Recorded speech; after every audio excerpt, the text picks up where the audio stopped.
entendez la question du gouvernement, mais donc derrière ça, je mets la possibilité de participer aux décisions politiques à travers notamment l'organisation syndicale, mais aussi à travers votre rôle de citoyen dans un État qui fonctionne. Ok? On peut dire que ça, c'est un peu le tableau de départ, ce que nous, ici, tous, on souhaite défendre. Et donc, vous avez des attaques au niveau belge, et ça, je ne vais pas en parler, vous les connaissez, que ce soit sur les pensions, que ce soit sur les allocations de chômage, que ce soit sur l'indexation des salaires. Mais maintenant, vous avez toute une série de projets européens. Alors, il y a beaucoup de choses qui s'imbriquent. Il y a d'une part le pacte de stabilité. Donc, au nom de la stabilité de l'euro, on va imposer certaines choses au gouvernement.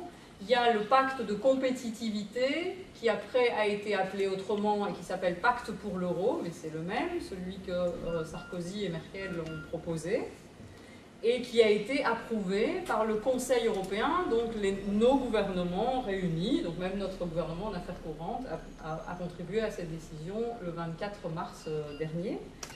Et alors, le plus proche au niveau des échéances, et peut-être le pire, celui qui va faire en sorte que tous les autres programmes vont s'ancrer dans la réalité, vont être inscrits dans la Constitution, dans les textes fondamentaux de chaque État membre et qui vont inscrire finalement des plans d'austérité de manière permanente dans tous les pays de l'Union européenne, c'est le projet de gouvernance économique. Donc l'idée, c'est avoir une gouvernance économique commune.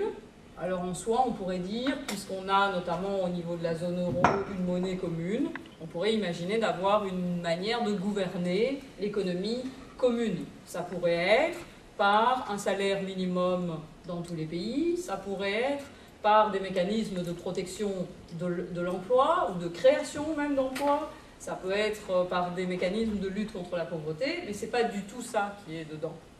Je vous rassure tout de suite. Ah, on le sait. C'est pas du tout ça. Mais donc, ici, je vais vous parler un peu des différentes mesures, mais donc je vais un peu mélanger les différents textes, donc pacte de stabilité, pacte pour l'euro et gouvernance économique.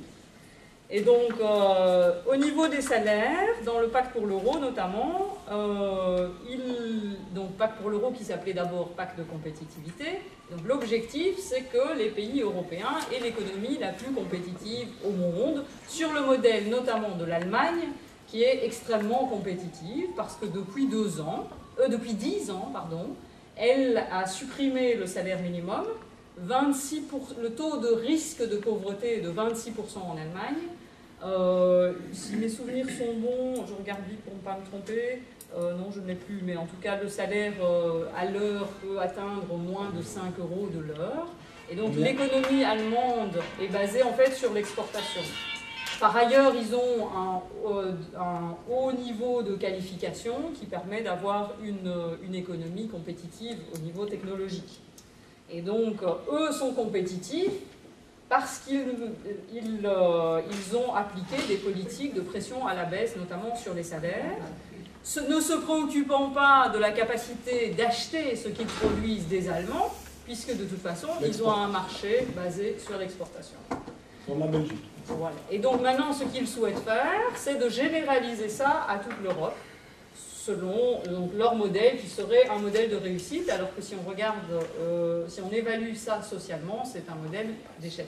En soi, comme quelqu'un qui gère sa famille de manière correcte, c'est pas tellement le problème de la dette, c'est les exigences et l'intérêt de la dette. Je pense que c'est là qu'il y a des choses qui sont liées, et notamment les exigences qui sont liées à la dette. Et donc maintenant, notamment le mécanisme européen de stabilité dont tu parlais tout à l'heure, c'est prêté aux États qui sont en difficulté, mais à des taux d'intérêt super élevés, et dans certaines conditions, comme le FMI, donc le Fonds monétaire international, a fait dans les pays du Sud pendant des années.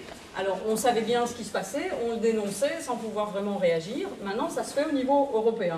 C'est-à-dire qu'on leur dit, si vous voulez de l'argent, on va vous en prêter à un taux d'intérêt. Donc à la Grèce, on prête à 12%, enfin des intérêts que même en faisant pression à la baisse sur les salaires, en privatisant les services publics, en diminuant les politiques sociales, l'État se retrouve lui-même, parce que tu l'as dit tout à l'heure, les salaires, c'est aussi ce qui permet d'alimenter le budget de l'État. Donc si on diminue les salaires, on diminue aussi les recettes de l'État.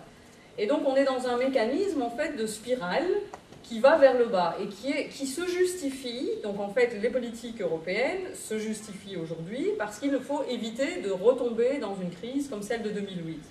Mais celle de 2008 a été justifiée. Pourquoi elle est arrivée cette crise? Parce que des personnes qui avaient des salaires trop bas et qui voulaient se loger correctement ont fait des emprunts à des taux d'intérêt très bas, extrêmement bas, puisqu'on voulait encourager en fait la consommation notamment de biens immobiliers. Et donc on a prêté à des personnes qui n'étaient pas en mesure de rembourser, et pourquoi elles n'étaient pas en mesure de rembourser? Parce qu'elles avaient des salaires de misère qui leur permettaient... Normalement, le salaire d'un travailleur, dans le privé, donc dans le public, représente la couverture de ses frais à lui pour reproduire la main-d'œuvre quelque part. Donc on ne vous paye pas en fonction de ce que vous produisez plus que ce qu'on vous paye, parce que si on vous payait exactement ce que vous produisez comme richesse, il n'y aurait pas d'actionnariat, et il n'y aurait pas d'actionnaires, il n'y aurait pas de détenteurs de capitaux qui sont rémunérés parce qu'ils détiennent du capital.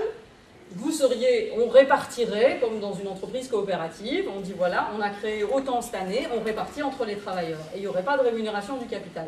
Il y a une rémunération du capital, et elle est possible parce qu'on sous-paye, d'une certaine façon, les travailleurs, moins que ce qu'ils produisent.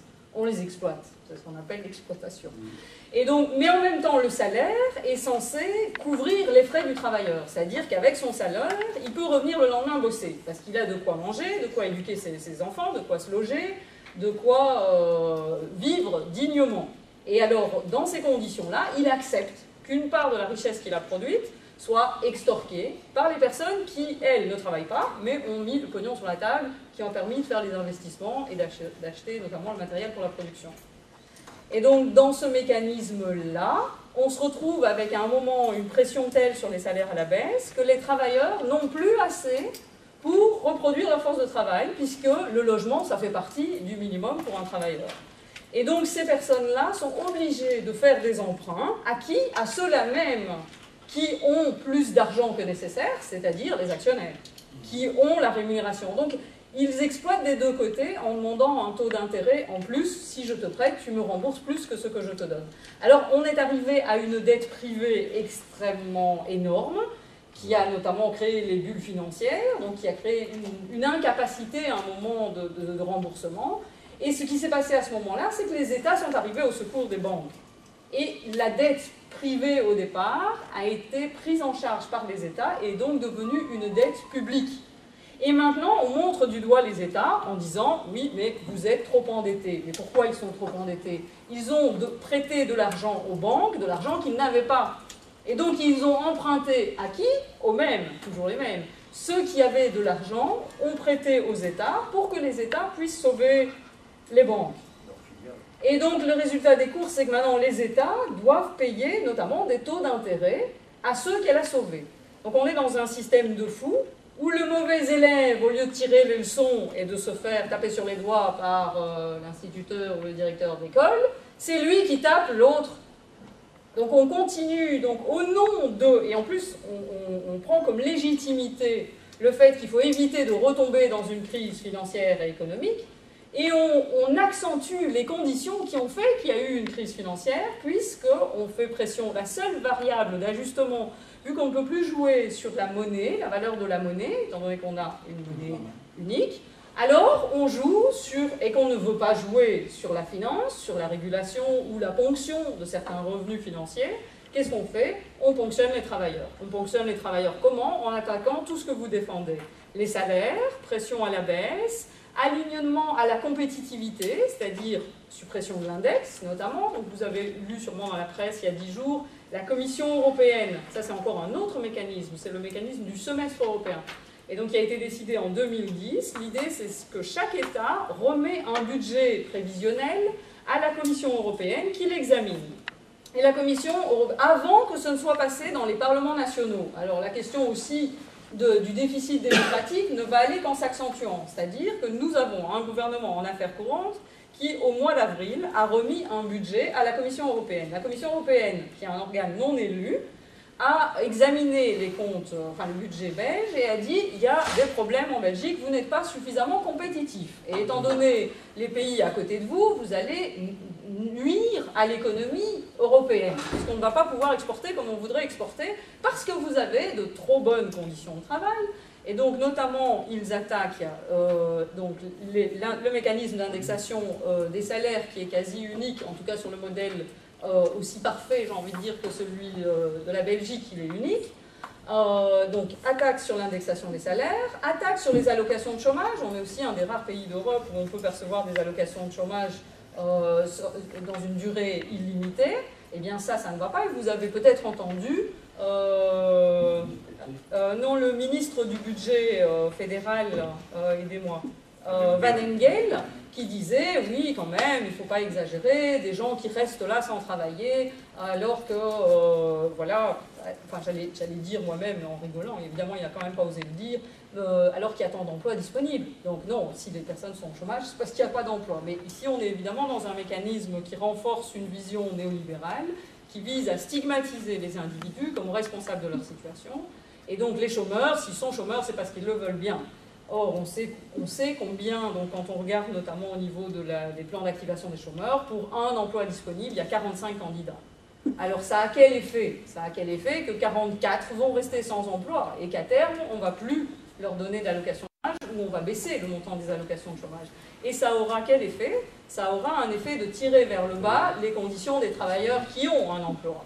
Parce que vous aurez derrière votre porte, je ne sais pas combien de personnes qui n'arriveront plus à nouer les doudous et qui diront, nous, on veut un emploi à n'importe quel prix. C'est ce qu'on a connu au niveau, par exemple, des charbonnages au moment de l'immigration italienne et turque et marocaine, où les travailleurs belges ont dit, c'est des conditions dégueulasses, nous ne voulons plus descendre à la mine.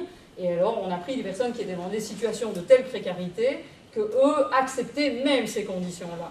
Et donc, on crée cette base de travailleurs sans emploi qui va faire pression vers le bas. Aujourd'hui, un chômeur peut dire « je ne veux pas de ce boulot-là parce que c'est un mauvais métier et que j'ai une alternative ».